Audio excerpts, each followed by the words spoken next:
నమస్కారం వార్తలకు స్వాగతం. ముందుగా ముఖ్యాంశాలు.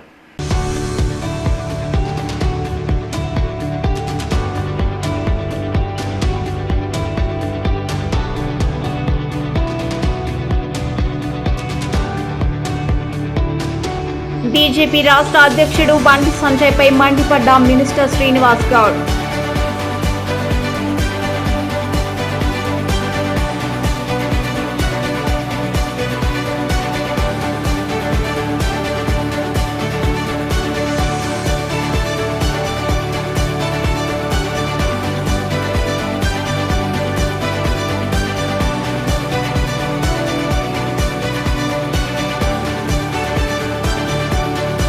అకాల వర్షంతో రైతులకు తిప్పలు, తడిసి ముద్దైన వరి ధాన్యం.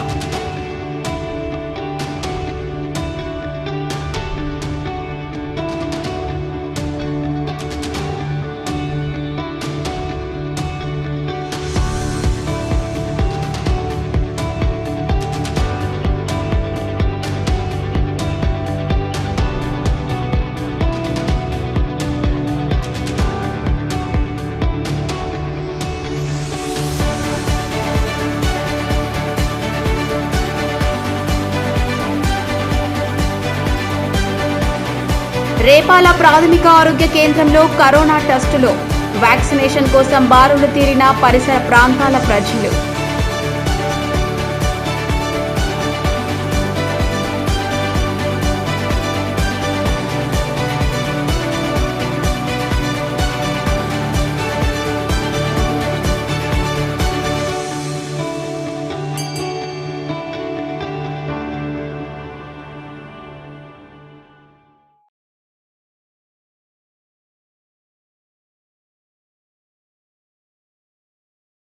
తెలంగాణ రాష్ట్రంలో కాంగ్రెస్ పార్టీ అధ్యక్ష పదవి రేవంత్ రెడ్డికి అప్పజెప్తేనే కాంగ్రెస్ పార్టీకి భవిష్యత్తు ఉంటుందని తెలంగాణ రాష్ట్ర ప్రభుత్వాన్ని ప్రజల తరపున నిలదీస్తూ పార్టీ తరపున ఛాలెంజ్గా నిలబడుతున్న ఏకైక వ్యక్తి రేవంత్ రెడ్డి అని జమల్పూర్ రాకేష్ అన్నారు. తెలంగాణ రాష్ట్ర ప్రభుత్వ పరిపాలనలో ప్రజల సమస్యలపై ప్రభుత్వాన్ని ప్రశ్నిస్తూ బహిరంగంగా ఛాలెంజ్ చేస్తూ మాట్లాడే కాంగ్రెస్ పార్టీ ఎంపీ ఒక రేవంత్ రెడ్డి అని, ఆయనకు పార్టీ రాష్ట్ర పగ్గాలు ఇవ్వాలని ఎల్లారెడ్డి నియోజకవర్గ రేవంత్ రెడ్డి యువసేన అధ్యక్షుడు రాకేష్ అన్నారు. ప్రస్తుత రాష్ట్ర కాంగ్రెస్ ఉంచుకొని దమ్మున్న నాయకుడు, ముక్కుసూటిగా ప్రభుత్వాన్ని ప్రశ్నించే నాయకుడు రేవంత్ రెడ్డికి ఇప్పటికైనా ఏఐసిసి ఆలోచించి తెలంగాణ రాష్ట్ర కాంగ్రెస్ పార్టీ అధ్యక్ష పదవిని ఇవ్వాలని ఆయన అభిప్రాయపడ్డారు. రేవంత్ రెడ్డికి తెలంగాణ రాష్ట్ర కాంగ్రెస్ పార్టీ అధ్యక్ష పదవి ఇవ్వాలని తన సొంత గ్రామమైన కామారెడ్డి జిల్లా నాగిరెడ్డిపేట మండలం గోపాల్పేట్ గ్రామం నుండి హైదరాబాద్లోని గాంధీ భవన్ వరకు పాదయాత్ర చేసిన విషయాన్ని గుర్తు చేశారు. రేవంత్ రెడ్డికి రాష్ట్ర నాయకత్వం అప్పచెప్తే అన్ని పార్టీల నుంచి యువతతో పాటు ఆయా వర్గాల ప్రజలు పెద్ద ఎత్తున కాంగ్రెస్ పార్టీలోనికి చేరే అవకాశాలు ఉన్నాయని పాదయాత్రలో అనేక మంది అభిప్రాయపడ్డారని రాకేష్ అన్నారు. ఎల్లారెడ్డి నియోజకవర్గ రేవంత్ రెడ్డి యువసేన అధ్యక్షునిగా పనిచేస్తూ పార్టీ బలోపేతానికి కృషి చేస్తున్నట్లు ఆయన అన్నారు. రేవంత్ రెడ్డి నాయకత్వం అప్పచెప్పకుంటే భవిష్యత్తులో పార్టీ కనుమరుగవుతుందని, రాష్ట్ర నాయకత్వ బాధ్యతలు ఆయనకు అప్పచెప్తే వచ్చే ఎన్నికల్లో కాంగ్రెస్ పార్టీని అధికారంలోనికి తెస్తారని ఆయన ధీమా వ్యక్తం చేశారు. ఎల్లారెడ్డి నియోజకవర్గ స్థాయి వాలీబాల్ పోటీలు నిర్వహించి యువతను ప్రోత్సహించాలని రేవంత్ రెడ్డి ఎప్పుడు నాయకత్వం వహిస్తాడు అంటూ ప్రధానంగా యువత ఎదురు చూస్తోందని, ఆయన నాయకత్వం చేపడితే పెద్ద ఎత్తున కాంగ్రెస్ పార్టీలోనికి నాయకులు, ప్రజలు చేరుతారని ఆయన అన్నారు. నమస్కారం, నా పేరు జమాల్పూర్ రాకేష్. నేను 2017లో వడ్డేపల్లి సుభాష్ రెడ్డి గారి ఆధ్వర్యంలో రేవంత్ రెడ్డి గారి సమక్షంలో కాంగ్రెస్ పార్టీలో చేరడం జరిగింది. గత 3 సంవత్సరాలుగా నాగిరెడ్డిపేట మండల టౌన్ ప్రెసిడెంట్గా కాంగ్రెస్ పార్టీలో పనిచేస్తున్నాను. గత 3 నెలల క్రిందట 2021 జనవరి 2వ తేదీన గోపాల్పేట గ్రామం నుండి గాంధీ భవన్ వరకు టీపీసీసీ పదవిని రేవంత్ రెడ్డి గారికి ఇవ్వాలని చెప్పేసి పాదయాత్ర చేయడం జరిగింది. అయినా ఇప్పటి వరకు ఎటువంటి ప్రకటన లేదు. కాబట్టి తెలంగాణలో రేవంత్ రెడ్డి గారిని రాష్ట్ర బాధ్యతలు, కాంగ్రెస్ పార్టీ రాష్ట్ర బాధ్యతలు రేవంత్ రెడ్డి గారికి తొందరగా నియమించి మన తెలంగాణలో ఉన్న ప్రభుత్వంలో ఉన్న మంత్రులపైన ఎన్నో కుమ్ములాటలు అవుతున్నాయి. కాబట్టి మన తెలంగాణ ప్రభుత్వాన్ని ప్రజల గురించి నిలదీసి ముక్కుసూటిగా కేసీఆర్ని, కేటీఆర్ని, అందరినీ ముక్కుసూటిగా గవర్నమెంట్ను, ప్రభుత్వాన్ని సవాల్ విసిరి బహిరంగ ప్రదేశాల్లో, బహిరంగ సభల్లో సవాల్ విసిరి రేవంత్ రెడ్డి గారు ఏదైతే చెప్తున్నారో అవన్నిటికీ ఎన్ని కేసులు పెట్టినా భయపడకుండా రేవంత్ రెడ్డి గారు గవర్నమెంట్తో, ప్రభుత్వంతో కొట్లాడుతున్నారు. అది మన ప్రజల గురించి అని మన ప్రజలు తెలియజేసుకోవాలి. రేవంత్ రెడ్డి గారిని ఇంత తొందరగా మన తెలంగాణ ఇన్ఛార్జిగా నియమిస్తే మన కాంగ్రెస్ పార్టీ వచ్చే ఎన్నికల్లో భవిష్యత్తు ఉండబోతుంది. ఒకవేళ రేవంత్ రెడ్డి గారిని నియమించకపోయినట్లయితే మన కాంగ్రెస్ పార్టీ తెలంగాణలో కనుమరుగయ్యే అవకాశాలు చాలా ఉన్నాయి. కాబట్టి దయచేసి అందరూ గమనించి ఏఐసిసి ఆదేశాల మేరకు మన మాణిక్యం ఠాకూర్ గారు తెలంగాణకు వచ్చి 400 కమిటీలేసి 100 మందితోని 400 కమిటీలేసి ఏఐసిసి రాహుల్ గాంధీ గారికి రిపోర్ట్ ఇవ్వడం జరిగింది. వాళ్ళు ఇచ్చిన రిపోర్ట్ ప్రకారం మన దేశంలోనే అతిపెద్ద పార్లమెంట్ మల్కాజ్గిరి పార్లమెంట్లో ఎంపీగా భారీ మెజారిటీతో గెలిచి మన ప్రజల పక్షాన నిలబడ్డారు. కాబట్టి తొందరగా రేవంత్ రెడ్డి గారిని పిసిసిగా నియమించి మన వచ్చే ఎన్నికల్లో కాంగ్రెస్ పార్టీని బలోపేతం చేయాలని కృషి చేస్తూ నాకు ఇచ్చిన అవకాశాన్ని కోరుకుంటూ మినిస్టర్ శ్రీనివాస్ గౌడ్ బీజేపీ రాష్ట్ర అధ్యక్షుడు బండి సంజయ్పై మండిపడ్డారు. ఇప్పుడు ఆ విజువల్స్ చూద్దాం. ఎవడో మహబూబ్నగర్కి ఎవడో లుచ్చగాడు కాగితం పంపిస్తే అది చూసి చదువుతారా మీరు? వాస్తవం ఒక అధ్యక్షుడిగా మీరు బాధ్యతాయుతంగా వ్యవహరించేది కరెక్టా కాదని మీరు చూసుకోవాలి. కానీ ఎవరు కాగితం పంపిస్తే అది చూసి మాట్లాడతారని అడుగుతా ఉన్నా. మీ నాయకులు ఏమి చక్కగా ఉన్నాయి? మీరు ఔటర్ రింగ్ రోడ్ చుట్టూ పేర్లు చెప్పాము, ఇక బాగుండదు. అవసరం వచ్చినప్పుడు చెప్తాం. పెద్ద పెద్ద కాలేజీలు నిర్మించుకొని, ఇంజనీరింగ్ కాలేజీలు నిర్మించుకొని నడుపుకోవచ్చు పర్మిషన్ లేకుండా. అదే 111 జీవోలో పెద్ద పెద్ద గెస్ట్ హౌస్లు, విలాసమైన గెస్ట్ హౌస్లు కట్టుకొని, స్విమ్మింగ్ పూల్ చూసుకొని జలకాలు ఆడొచ్చు. పెద్ద గెస్ట్ హౌస్ ఎకరాల కొద్ది గెస్ట్ హౌస్ కట్టుకొని మీరు హ్యాపీగా ఉండొచ్చు. మహబూబ్నగర్ జిల్లాలో పేదవాళ్ళ భూములు గుంచుకొని ఇష్టారాజ్యంగా వ్యవహరించుకోవచ్చు. అన్ని దందాలు మీరు చేసుకోవచ్చు. చివరకు మా గీతావృత్తి కళ్ళు దండ కూడా ఉండకుండా ప్రతి ఒక్క దండ చేసుకోవచ్చు. మా బ్యూటీ పార్లర్లు కళ్ళు దండ, ఇక ఇసుక దండ, కాంట్రాక్ట్లు, మిషన్లు, కంకర మిషన్లు. నిజామాబాద్ జిల్లా రూరల్ నియోజకవర్గంలో గల కొన్ని ప్రాంతాలు ఈరోజు కురిసిన అకాల వర్షంతో ఎంతో మంది రైతులు నష్టపోయారు. నిజామాబాద్ జిల్లా డిచ్పల్లి మండలంలో మెండ్రాజ్పల్లి గ్రామంలో అకాల వర్షం అన్నదాతకు కంటి మీద కొనుక్కు లేకుండా చేస్తున్నాయి. చేతికి వచ్చిన పంటలు నీటితో తడిసిపోవడంతో రైతులు తీవ్రంగా నష్టపోతున్నారు. అయితే వరి పంట సగానికి పైగా నూర్పిడీలు పూర్తయ్యాయి. మరో 4 రోజులు అయితే అమ్ముకుందాం అనుకునే సమయంలో వడగళ్ల వర్షం తీరని నష్టాన్ని మిగిల్చింది. నిన్న సాయంత్రం ఒక్కసారిగా భారీ ఈదురు గాలులతో కూడిన వర్షం కురవడంతో నిజామాబాద్ జిల్లాలోని డిచ్పల్లి మండలాల్లో మెండ్రాజ్పల్లి గ్రామంలో తీవ్ర నష్టం జరిగింది. కల్లాలు, రోడ్లపై ఆరబెట్టిన ధాన్యం సుమారు 3 గంటల పాటు విద్యుత్ సరఫరాకు అంతరాయం ఏర్పడింది. నిజామాబాద్ జిల్లాలోని డిచ్పల్లి మండలాల్లో మెండ్రాజ్పల్లి గ్రామం ఈదురు గాలులతో కూడిన వర్షం కురిసింది. వరిధాన్యం కొనుగోలు కేంద్రాల వద్ద రోడ్లపై ఆరబెట్టిన ధాన్యం వర్షానికి తడిసి ముద్దలైనాయి. కొన్ని చోట్ల విద్యుత్ స్తంభాలు, చెట్లు నేలకొరిగాయి. రేకులు, ఇండ్ల పైకప్పులు గాలికి ఎగిరిపోయాయి. విద్యుత్ సరఫరాకు అంతరాయం ఏర్పడింది. ఏ ప్రాంతాలలో ఎంత నష్టం వాటిల్లిందో అనే విషయాలు తెలియాల్సి ఉంది. దీనికి 10-12 రోజులైంది. ఎవరు చెప్పినా కూడా ఎవరు పట్టించుకుంటలేదు. ఇంత కూడా మేము పొద్దు మాపు నానా ఇబ్బంది పడుతున్నాం. ఎవరు ఇది చేస్తలేదు. దయచేసి ఏం చేస్తారేం చెప్పడం మీకే. మండలం మెంట్రాజ్పల్లి గ్రామంలో ఆదివారం కురిసిన వడగళ్ల వల్ల రైతుల కుప్పలన్నీ తడిసిపోయాయి. రైతుల వడ్లు ఆరబెట్టిన అడ్లన్నీ వర్షానికి కొట్టుకుపోయాయి. కావున కేసీఆర్ ప్రభుత్వం రైతులను ఆదుకోవాలని మా యొక్క విన్నపం. సూర్యాపేట జిల్లా మునగాల మండలం రేపాల ప్రాథమిక ఆరోగ్య కేంద్రంలో కరోనా టెస్టులు మరియు వ్యాక్సినేషన్ కోసం పరిసర ప్రాంతాల ప్రజలు బారులు తీరారు.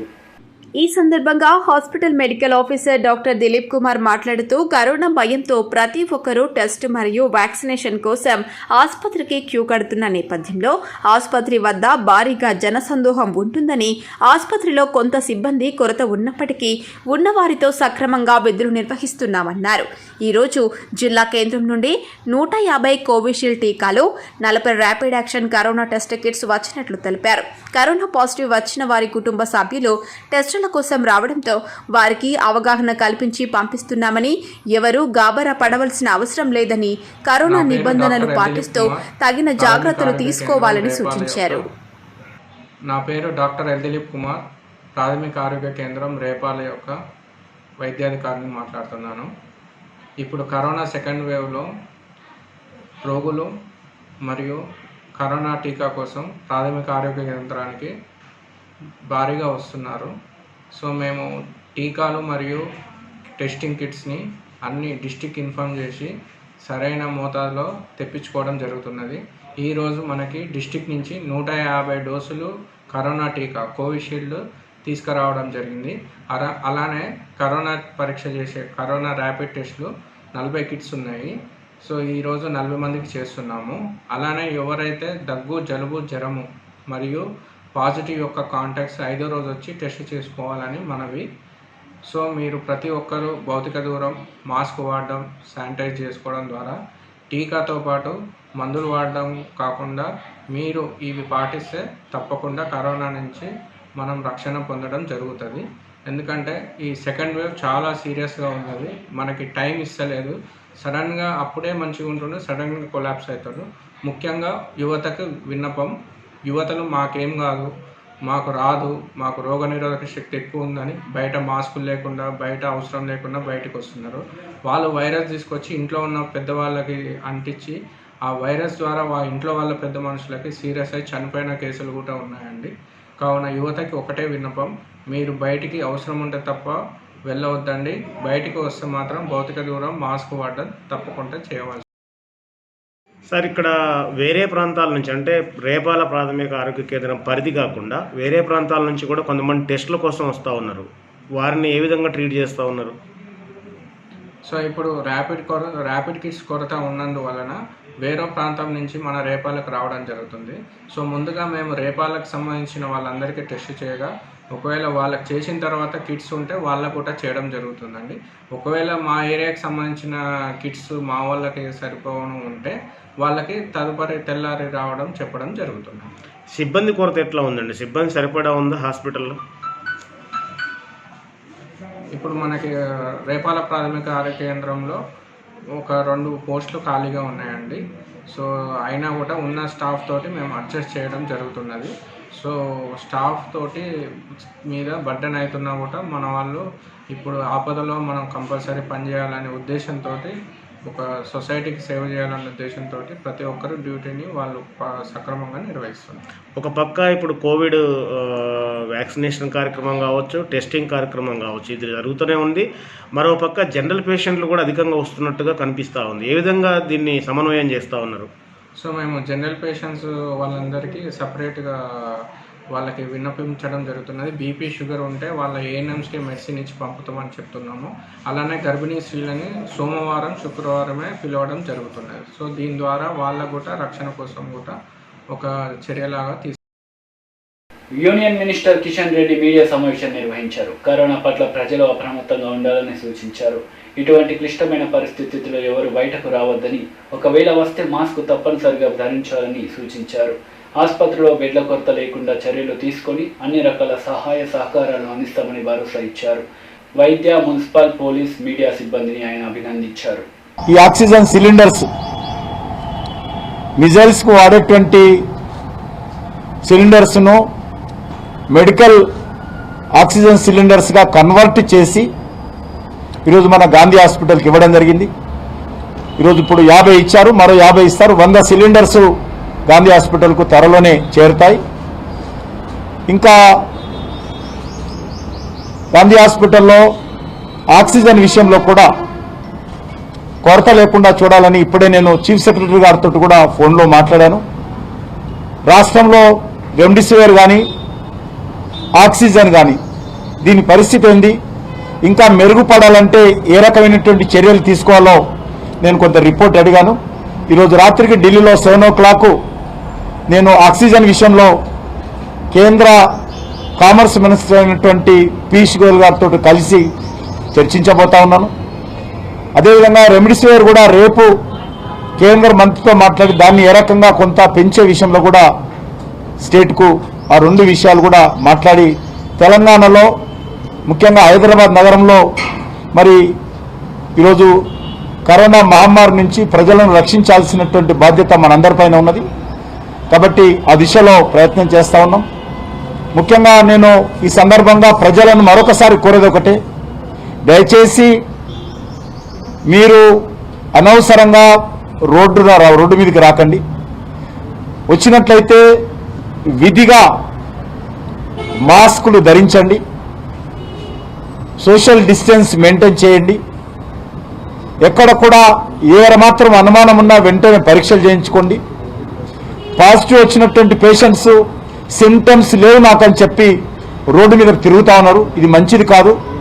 మీకు సింప్టమ్స్ లేకుండా మీ పాజిటివ్ వచ్చిన తర్వాత మీరు రోడ్డు మీద తిరగడం కారణంగా చాలా మందికి అది ట్రాన్స్మిట్ అయ్యేటువంటి అవకాశం ఉంటుంది. కాబట్టి నేను ప్రజలను పదే పదే కోరుతా ఉన్నాను, ఎవరికి పాజిటివ్ వచ్చినా ఒక్క పేషెంట్ కూడా దయచేసి నీకు సింప్టమ్స్ ఉన్నా లేకపోయినా దయచేసి గడప దాటకూడదు, ఇంట్లో కూడా ఇంకొక వ్యక్తిని కలవకూడదు.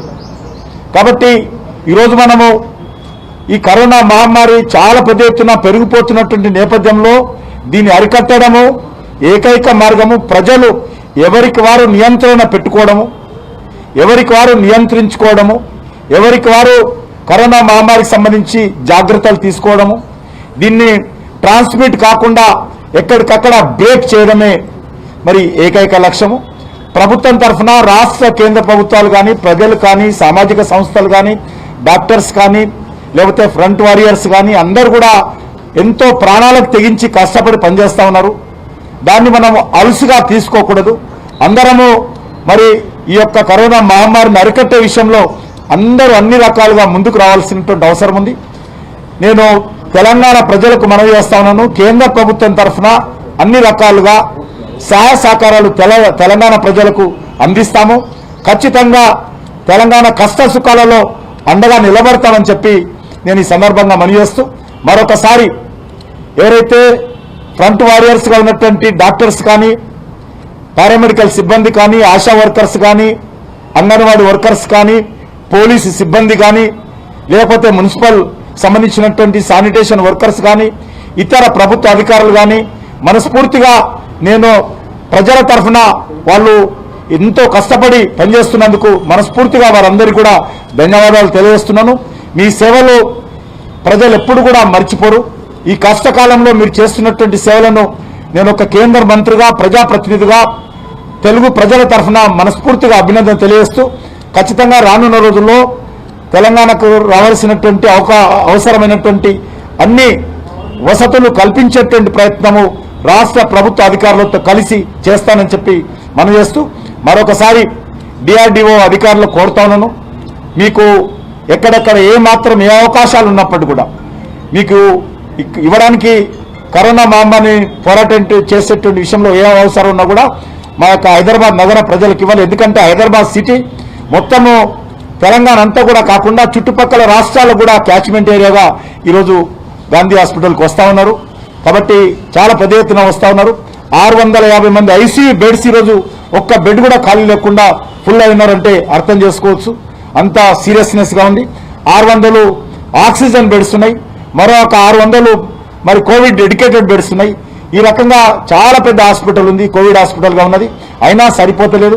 దీన్ని పెంచేటువంటి ప్రయత్నము రాష్ట్ర ప్రభుత్వం కూడా చేయాలి, బెడ్స్ పెంచేటువంటి ప్రయత్నం చేయాలి.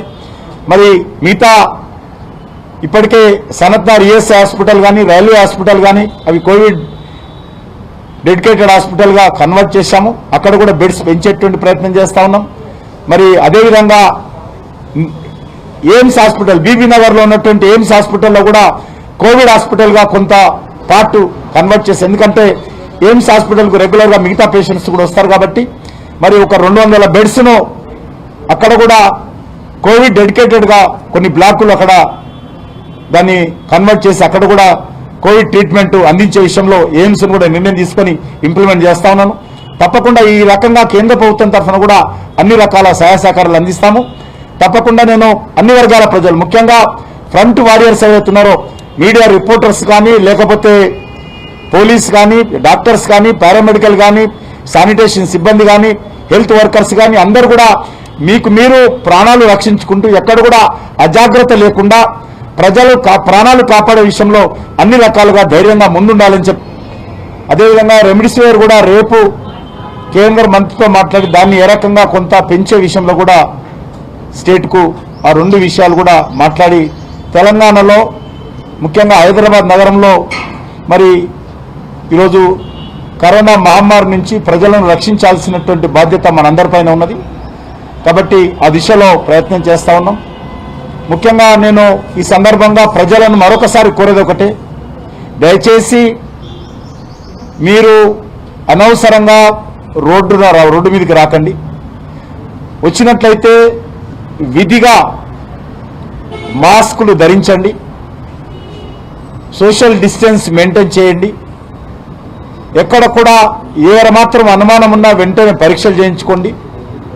పాజిటివ్ వచ్చినటువంటి పేషెంట్స్ సిమ్టమ్స్ లేవు నాకని చెప్పి రోడ్డు మీద తిరుగుతా ఉన్నారు. ఇది మంచిది కాదు. మీకు సిమ్టమ్స్ లేకుండా మీ పాజిటివ్ వచ్చిన తర్వాత మీరు రోడ్డు మీద తిరగడం కారణంగా చాలా మందికి అది ట్రాన్స్మిట్ అయ్యేటువంటి అవకాశం ఉంటుంది. కాబట్టి నేను ప్రజలను పదే పదే కోరుతా ఉన్నాను, ఎవరికి పాజిటివ్ వచ్చినా ఒక్క పేషెంట్ కూడా దయచేసి నీకు సిమ్టమ్స్ ఉన్నా లేకపోయినా దయచేసి గడప దాటకూడదు, ఇంట్లో కూడా ఇంకొక వ్యక్తిని కలవకూడదు. కాబట్టి ఈరోజు మనము ఈ కరోనా మహమ్మారి చాలా పెద్ద ఎత్తున పెరిగిపోతున్నటువంటి నేపథ్యంలో దీన్ని అరికట్టడము ఏకైక మార్గము ప్రజలు ఎవరికి వారు నియంత్రణ పెట్టుకోవడము, ఎవరికి వారు నియంత్రించుకోవడము, ఎవరికి వారు కరోనా మహమ్మారికి సంబంధించి జాగ్రత్తలు తీసుకోవడము, దీన్ని ట్రాన్స్మిట్ కాకుండా ఎక్కడికక్కడ బ్రేక్ చేయడమే మరి ఏకైక లక్ష్యము. ప్రభుత్వం తరఫున రాష్ట్ర కేంద్ర ప్రభుత్వాలు కానీ, ప్రజలు కానీ, సామాజిక సంస్థలు కానీ, డాక్టర్స్ కానీ, లేకపోతే ఫ్రంట్ వారియర్స్ కానీ అందరూ కూడా ఎంతో ప్రాణాలకు తెగించి కష్టపడి పనిచేస్తూ ఉన్నారు. దాన్ని మనం అలుసుగా తీసుకోకూడదు. అందరము మరి ఈ యొక్క కరోనా మహమ్మారిని అరికట్టే విషయంలో అందరూ అన్ని రకాలుగా ముందుకు రావాల్సినటువంటి అవసరం ఉంది. నేను తెలంగాణ ప్రజలకు మనవి చేస్తా ఉన్నాను, కేంద్ర ప్రభుత్వం తరఫున అన్ని రకాలుగా సహాయ సహకారాలు తెలంగాణ ప్రజలకు అందిస్తాము. ఖచ్చితంగా తెలంగాణ కష్ట సుఖాలలో అండగా నిలబడతామని చెప్పి నేను ఈ సందర్భంగా మనవి చేస్తూ, మరొకసారి ఎవరైతే ఫ్రంట్ వారియర్స్గా ఉన్నటువంటి డాక్టర్స్ కానీ, పారామెడికల్ సిబ్బంది కానీ, ఆశా వర్కర్స్ కానీ, అంగన్వాడీ వర్కర్స్ కానీ, పోలీసు సిబ్బంది కానీ, లేకపోతే మున్సిపల్ సంబంధించినటువంటి శానిటేషన్ వర్కర్స్ కానీ, ఇతర ప్రభుత్వ అధికారులు కానీ మనస్ఫూర్తిగా నేను ప్రజల తరఫున వాళ్ళు ఎంతో కష్టపడి పనిచేస్తున్నందుకు మనస్ఫూర్తిగా వారందరికీ కూడా ధన్యవాదాలు తెలియజేస్తున్నాను. మీ సేవలు ప్రజలు ఎప్పుడు కూడా మర్చిపోరు. ఈ కష్టకాలంలో మీరు చేస్తున్నటువంటి సేవలను నేను ఒక కేంద్ర మంత్రిగా, ప్రజాప్రతినిధిగా తెలుగు ప్రజల తరఫున మనస్ఫూర్తిగా అభినందన తెలియజేస్తూ, ఖచ్చితంగా రానున్న రోజుల్లో తెలంగాణకు రావాల్సినటువంటి అవసరమైనటువంటి అన్ని వసతులు కల్పించేటువంటి ప్రయత్నము రాష్ట్ర ప్రభుత్వ అధికారులతో కలిసి చేస్తానని చెప్పి మనం చేస్తూ మరొకసారి డిఆర్డీఓ అధికారులు కోరుతాను. మంత్రి జగదీష్ రెడ్డి మీడియా సమావేశాన్ని నిర్వహించారు. నాగార్జున సాగర్ లో తెరాస అభ్యర్థి సాధించిన ఘన విజయం కేసీఆర్ చేసిన అభివృద్ధి పనుల వల్లనే సాధ్యమైందని తెలిపారు. ఓటర్లకు, నియోజకవర్గ ప్రజలందరికీ కూడా నల్గొండ జిల్లా టీఆర్ఎస్ పార్టీ తరఫున కృతజ్ఞతలు తెలియజేస్తూ ఉన్నాం. ఈ విజయం కేసీఆర్ నాయకత్వం పట్ల ఈ రాష్ట్ర ప్రజలకు, ఈ జిల్లా ప్రజలకు ఉన్న నమ్మకానికి నిదర్శనం. ఈ విజయం కేసీఆర్ గారి నాయకత్వ పటిమకు నిదర్శనం.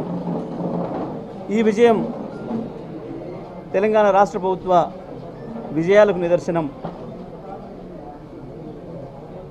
ఈ విజయంతో మరొకసారి ఈ రాష్ట్ర ప్రజలంతా కేసీఆర్ వైపే ఉన్నారని, కేసీఆర్ నాయకత్వంతోనే ఈ రాష్ట్రం అభివృద్ధి చెందుతుందని చెప్పి ప్రజలు ఏదైతే విశ్వసిస్తున్నారో దానికి మరొకసారి ఉదాహరణగా ఈ నాగార్జునసాగర్ నియోజకవర్గ ఎన్నిక ఫలితాన్ని మనం భావించవచ్చు. ఏదో ఒక చిన్న అపశృతి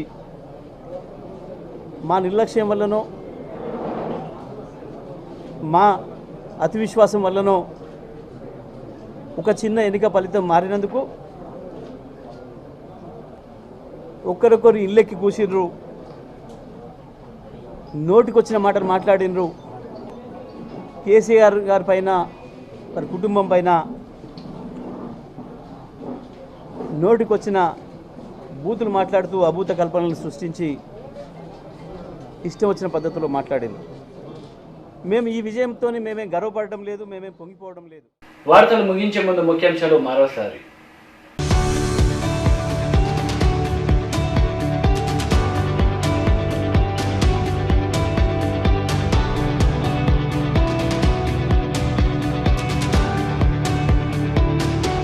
బీజేపీ రాష్ట్ర అధ్యక్షుడు బండి సంజయ్పై మండిపడ్డ మినిస్టర్ శ్రీనివాస్ గౌడ్.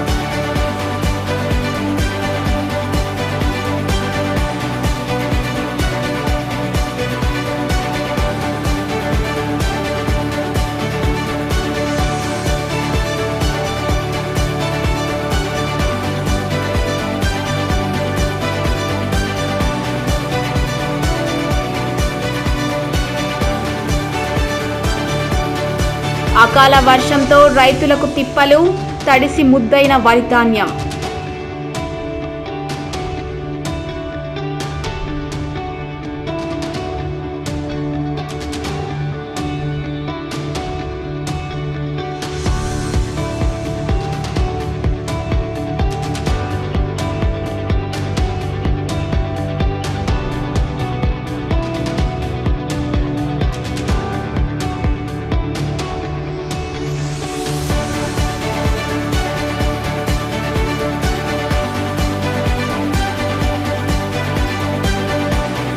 రేపాల ప్రాథమిక ఆరోగ్య కేంద్రంలో కరోనా టెస్టులు, వ్యాక్సినేషన్ కోసం బారులు తీరిన పరిసర ప్రాంతాల ప్రజలు.